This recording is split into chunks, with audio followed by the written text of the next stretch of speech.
ವಿಧಾನ ಪರಿಷತ್ ಕಲಾಪ ಆರಂಭವಾಗುತ್ತಿದ್ದಂತೆ ಇತ್ತೀಚೆಗೆ ನಿಧನರಾದ ಸದನದ ಮಾಜಿ ಸದಸ್ಯ ಖಾಜಿ ಅರ್ಷದ್ ಅಲಿ ಅವರಿಗೆ ಸಂತಾಪ ಸೂಚಿಸಲಾಯಿತು.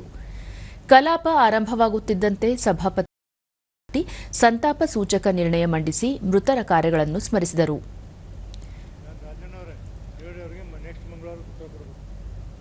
ಸಚಿವ ಈಶ್ವರ್ ಖಂಡ್ರೆ ಮಾತನಾಡಿ, ವೃತ್ತಿಯಲ್ಲಿ ಪತ್ರಕರ್ತರಾಗಿದ್ದ ಖಾಜಿ ಅರ್ಷದ್ ಅಲಿ ಅವರು ಮುತ್ಸದ್ದಿ ರಾಜಕಾರಣಿಯಾಗಿದ್ದರು.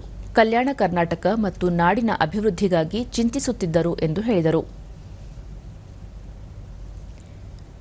ವಿರೋಧ ಪಕ್ಷದ ನಾಯಕ ಛಲವಾದಿ ನಾರಾಯಣಸ್ವಾಮಿ ಖಾಜಿ ಅರ್ಷದ್ ಅಲಿ ಅವರ ವ್ಯಕ್ತಿತ್ವವನ್ನು ಸ್ಮರಿಸಿದರು.